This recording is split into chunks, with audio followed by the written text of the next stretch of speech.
A Dubai woman was phone scammed out of 160,000 dirham. So she was scammed out of that huge chunk of money after she received a phone call from two men who were pretending to be her bank. They called a woman and asked her for her bank details, saying she needed to update her details so her services would stay up to date. Now, can anyone out there relate with this phone call? Has that happened to any of you? I'm sure it does. Yeah. It has. Yeah. Yeah. Yeah. Terrific. Yeah. I've had those phone calls. I've had those phone calls. My mom here has had those phone calls. And was she about to give out her details?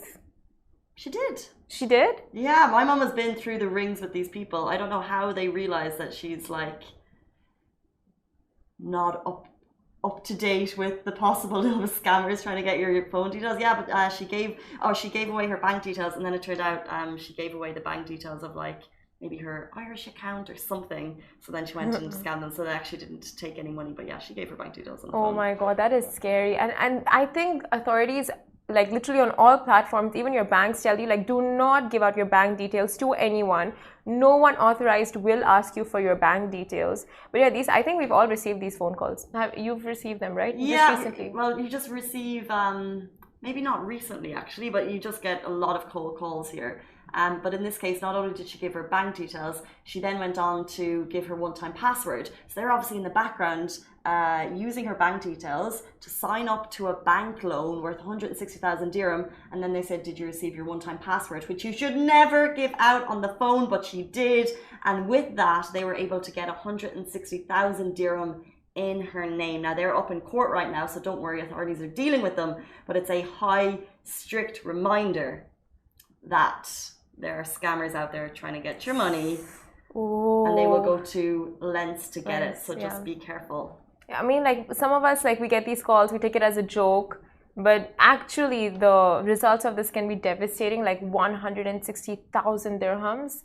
Oh my God, that is an insane amount of money to just be scammed of. And it's a loan. So it wasn't necessarily coming like she had the money in her bank account. It was a loan. Yeah. I have fun with them. I was gonna say, do you guys have like a style when you get a cold caller? Because in the office, some people are like, "Get away." They get pissed Oh off. my God. What do you do? They get pissed off when I speak to them. Like, no, I just piss them off, to be honest, just for them not to call anyone. You know, there's a difference. I just completely ruin their day and waste their time for.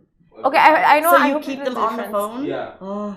I keep them on the phone and I keep talking to them and I go in a loop and I keep them like a couple of digits are wrong.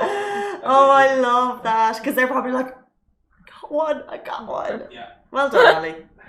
But there's a your difference. style? There's a difference, right? Like just the customer agents that call you, I'll never ever be rude to them because that's their job. But like those who call to scam, yeah. Those are like you can play around with. It's when you get a random, 100%, and that's so true. And if you get like, let's say someone who it's like your phone service provider, and you give them the time of day because obviously it's their job. But at the same time, when I've been through this experience with my mom being scammed, that I just have that little bit less tolerance for people ringing up asking your details from the phone. When it happened to my mom, it meant like changing bank accounts, and her Emirates ID was kind of like she had to change a lot of things, and all of that stuff like it's just a pain, right? So I have less tolerance for people taking your details on the phone. But that is great that you guys took those precautions. Well, I think we had to because she literally gave her bank details over the phone. So I was like, call the bank, get it stopped. We've had words, me and my mum, after this, but it's still tricky because if someone is caught out of the blue, if they're tired, and she gets a phone call and she's worried because she's dealing with banks and things, and then they're like, they're trying to help her. Yeah. And she's confused. It's so tricky, and it's literally preying on vulnerable people. It's gross. But I just want to ask before we move on, like when you get these calls, do you just shut it down right away, or do you play around a bit? I don't play around. I just say thank you, no, thank you, no, thank you, no, until they get it. I can't bring myself to hang up.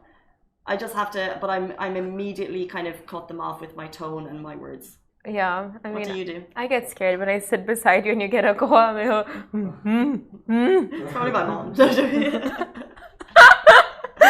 yeah, sure. I would never. I've heard you with your mom. No, that's not you with your mom.